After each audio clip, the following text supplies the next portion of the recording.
everyone! Welcome back to another video. Today we're going to be testing out Tati Beauty's Blendiful. I know you guys are familiar with this product and curious on how it works or if it really works. So dalawang review pala yung napapanood ko, which is kay Kitty or dating Luster Lux and kay Patrick Star bukod kay Tati or yung review ni Tati. Kasi I really want to know how this product works. Alam mo yung ikaw mismo yung gagamit. So, this is the packaging looks like. As you can tell, na-open ko na siya kasi when it arrived, tinignan ko kasi yung Blendifuls, if safe, walang defect or whatsoever. The Blendiful cost $18. So, I bought this sa isang Facebook group na kasama ko more on makeups. Magpo-post lang yung admin kung sino gusto magpasabay and such. So, I bought this for 1,280 pesos. Blendiful lang yun plus shipping fees sa provincial area 90 pesos. So total 1,370 pesos.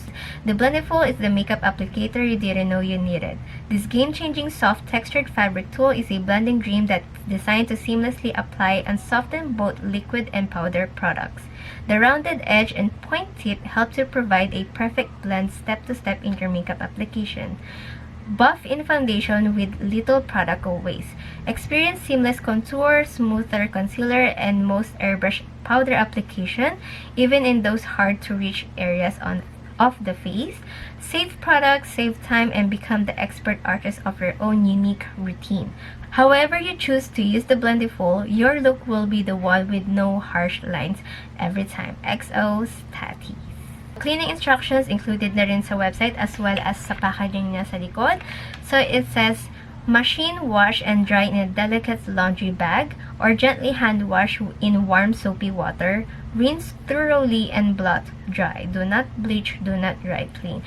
So, when I saw na pwede siyang i-washing machine or ilagay lang sa laundry bag, I would not do that. Kasi parang sobrang delicate na tong product na to. I don't want to try it as much as I'm tempted to para malaman ko nga if it's safe or whatsoever. But I will stick to hand wash na lang. So, yan. Okay, so this is what it looks like. Fiber yung fabric niya. Ayan siya. And then there's a ribbon with her logo, Tati Beauty. Okay. So, at the back, you will see clearly yung fibers are facing downwards, as you can tell. So, kapag iba-brush up nyo siya, ganyan magiging itsura niya. Ayan. And it's huge, by the way. See? It's huge. Okay. Actually, when this came out, it reminds me of the makeup eraser. Regardless what brand, kung original or hindi. Pero, yung makeup remover eraser na ginagamit ko, parang ganito yung fabric niya. But, nung hinahawakan ko siya, parang medyo may pagkamalayo siya, in my opinion, pero yun yung texture niya kasi. Yun yung nararamdaman ko personally. This is the Baby Blendiful, and comes again with a ribbon with her logo. This is the back. I'm not sure kung pareha sila ng fabric, pero kasi yung texture nito parang maliit compared to the Blendiful one. And so, pag ina-upward mo siya, yan. For comparison, ito po, bukod sa size niya, is malambot siya. Wala siyang foam, yung makakapal na foam or something like that, compared to the Baby Blendiful. Ito kasi may parang foam siya. Also guys, this Baby Blendiful is for retouch only, but as Tati said on her second video about the Blendiful, nasa sa inyo naman yun on how you want to use it, for makeup buff, sa mga foundation and such, or for retouch lang talaga siya. Pero ako, I will stick for retouch only. She included instructions on how to use the Blendiful on the website. So it says, Step 1, Primer. Banish the appearance of pores and fine lines by using a pressing motion with a blurring primer. Usually with primer, I use my fingers kasi para, for example, for me, I really want the primer to distribute evenly at talagang malagay siya sa buong mukha ko before foundation. But, for the love of the Blendiful, titry natin siya today. So, I'm gonna be using the back side. So, eto siya. Ito na lang testing ko itong point tip. So, for primer, I'm gonna be using this No Pore Blend Primer from the brand Touch in Soul. This is my favorite, or current favorite primer, by the way. So, now I'm going to take in my Blendiful. So, I think 2 fingers. Itong index and then middle finger sa loob, like a taco. And then, thumb, and then ring finger. Yan. Sila yung magpipress. So, let's do it. Going to apply. Ooh, lamig. Okay. So, pressing motion, right? Sorry, did she say pressing motion? Yeah. pressing motion.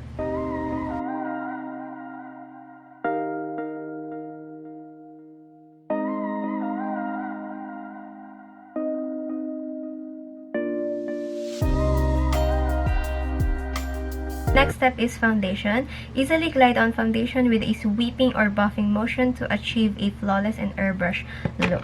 So I'm going to be using the foundation, Fit Me Foundation by Maybelline, and the L'Oreal True Match Super Blendable Makeup. This is the darker shade, the W8. So mimix ko lang sila kasi medyo light to ng konti. I think 1.5 pump is enough. And then I'm going to be taking a little bit of this L'Oreal and mixing this too. May natirang product sa brush, so I'm going to sweep it onto my Blendiful para hindi sayang.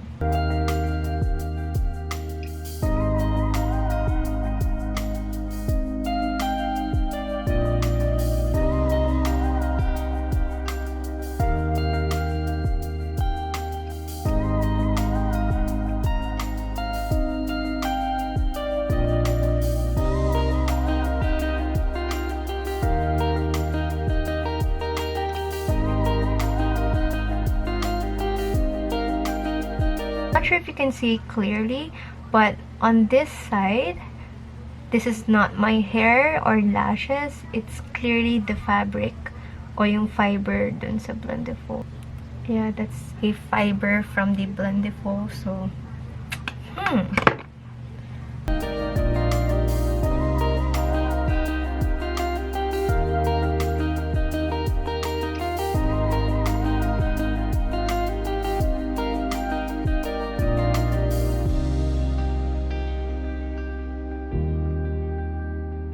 So this is my skin. So usually whenever I do my foundation, I use 3 tools. So first things first is a concealer brush. Nagawa ko like I spread it onto my face kung saan kong gusto kong ilagay sa skin ko. And then I'm going to use a foundation brush. Kahit anong foundation brush.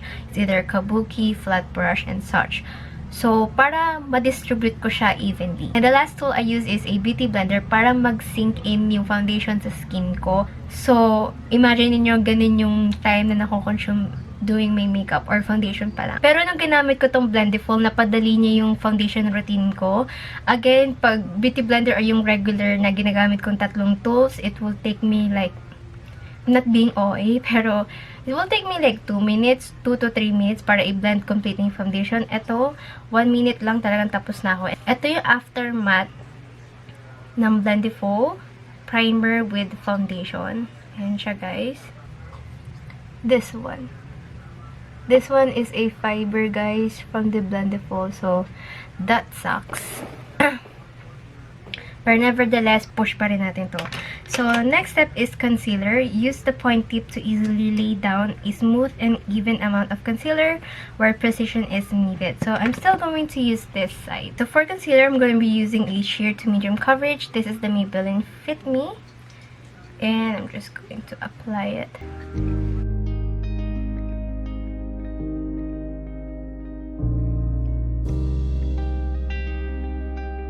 For this part, I'm just going to use my index finger. Again, taco. Then, index finger. Tapos, yung middle finger ko naman and then yung thumb ko yung may pressure para hindi siya mag-open up. So, if that makes sense. Pero, yan. Just going to blend it first here on my inner corner.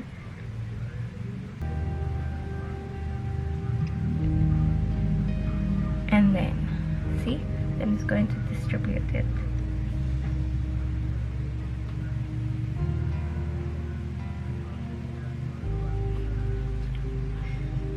See what I did there? Tinanggal ko yung index finger ko, tapos pinipress ko ng ganyan if you want more precise.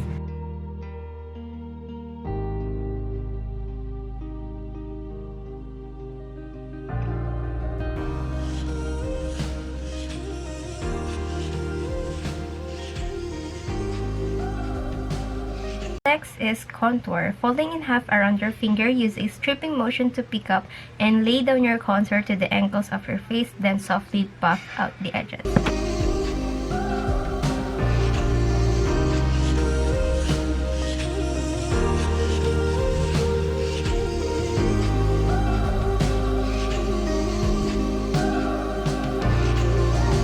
By the way, I'm still using the same part where I used for the primer, foundation, concealer.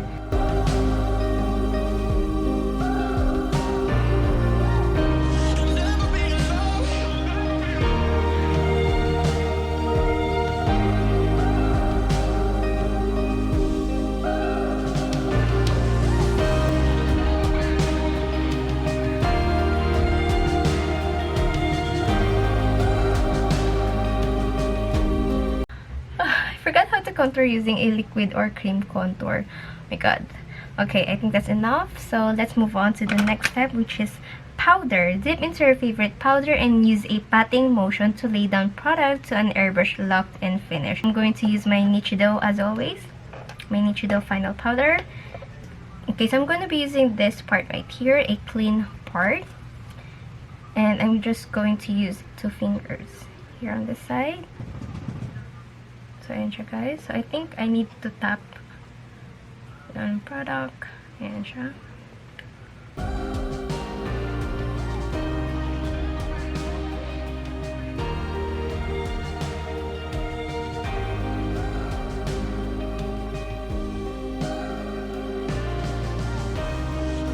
So, makeup gurus usually bake on the nose area.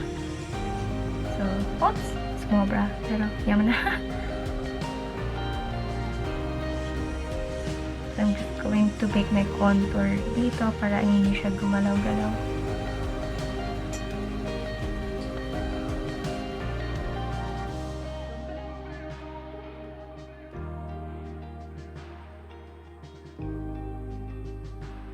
Powder. O yun. Go. So, hindi ko papatagalin yung pagbibake. So, what I'm doing right now is I'm pressing the powder onto the concealer. Then, sa side ng nose. Dun sa contour. Bago ko siya i-sweep off using... We don't need a brush na. Ayun na. Clean up niya na. So, I want to apply blush using the Blendiful since wala sa instructions niya. After powder kasi is highlight na. And dapat pala after contour ko is blush. Anyway, I'm gonna be using the Everyday Love's Velvet Matte Tints in the shade Copper Sky and Sunset Chaser. More on nudes. Parang red tong ano. Parang reddish tong Sunset Chaser sa camera. Yeah, so let's try it. I haven't mixed these 2 shades together as a blush. So, I'm gonna be using my ring finger to warm it up.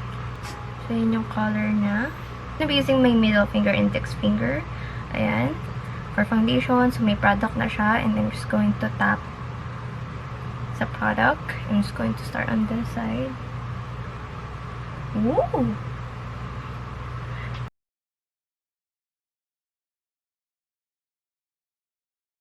Then, okay, then, meron pa siyang product, so I'm just going to sweep. Ooh! Natanggal niya sa kamay ko. Oh, that's nice. Okay. So, look at that. Ewan ko pero pag sa camera, sobrang pigment niya. Pero, in person, hindi. Which is kind of weird. Oh, malabo na talaga mata ko. But, so last is highlight. It says, taking an angled side, dab on cream or powder, highlight to the places you want to glow. Okay, so I think I'm going to use this side, which I use a powder. So basically, puro liquid to, if I'm not mistaken. This one is a cream blush, and then this side naman is powder. So I think I'm going to be using this side naman. I'm just going to flip it over. Kasi, although pwede namang gamitin yung sa powder side, but since it's highlight, I wanted to use a clean side. So, I'm going to use the side. Okay, so for highlighter, this is my go-to highlighter. This is the CLISSORA Cosmetics Francesca Tall Infinite Palette. Hindi ko pa kasi siya natatanggal sa pan, but if ever, yung highlight na yung kukunin ko. So, this is the shade 10K. This is my favorite highlighter out of all highlighters that I have. Para siyang creamy highlighter kasi, in my opinion. Ooh! Dalawang swipe lang. O, tingnan nyo. Oh. Okay, so I'm going to start with my left cheekbone. So, tapping. Wow! I didn't even wet my Blendiful. Diba? Talagang kumuha lang ako sa pan, tapos, ayun na. Pack. So, just going to blend it further. That's nice. Oh my god.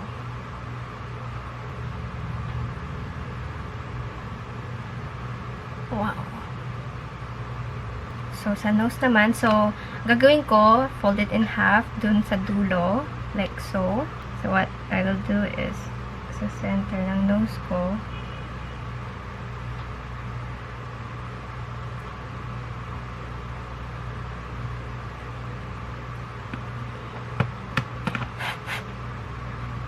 kasi natira, lalagay ko sa lips ko. Wala lang.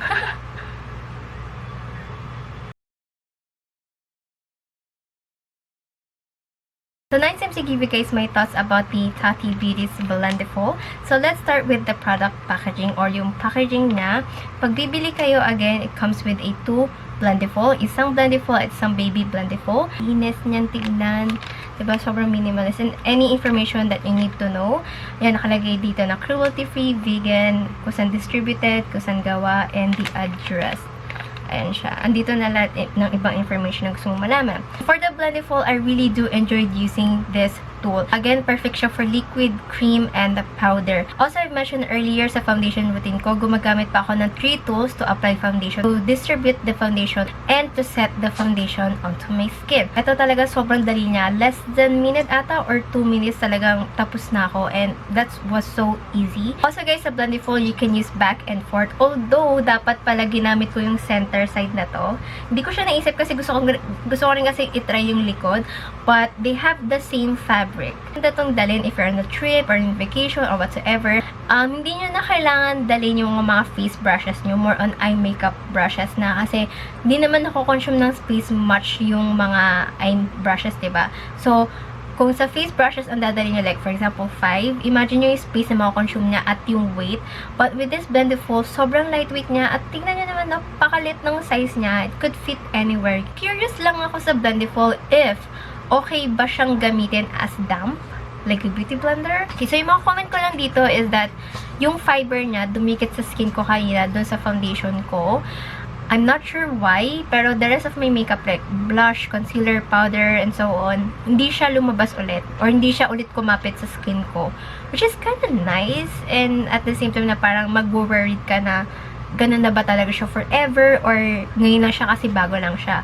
We'll see if I keep on using this Blendiful on my different looks na gagawin ko.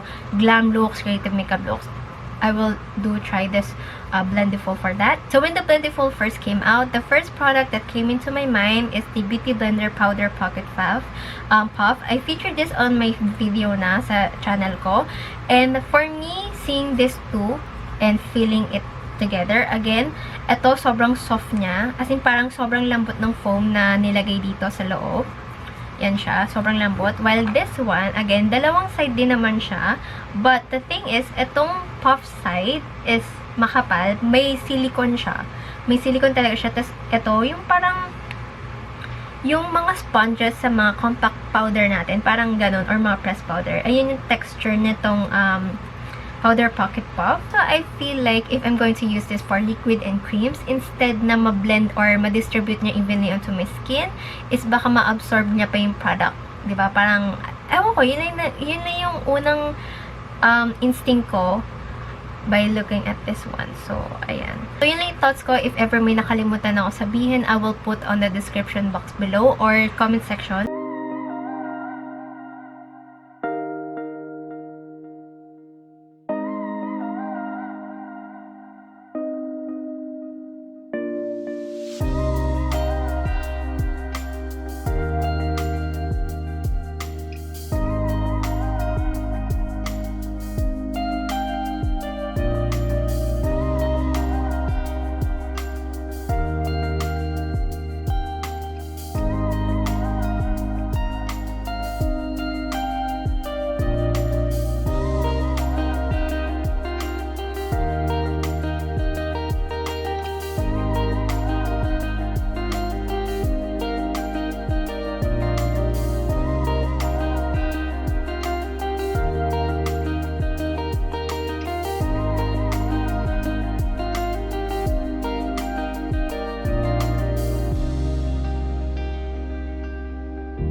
And this is the end of this video. If you guys enjoyed watching it, don't forget to click thumbs up and subscribe to my channel if you haven't already, and click the notification bell button so you get notified every time I upload a new video. I'll see you guys on my next one. Bye!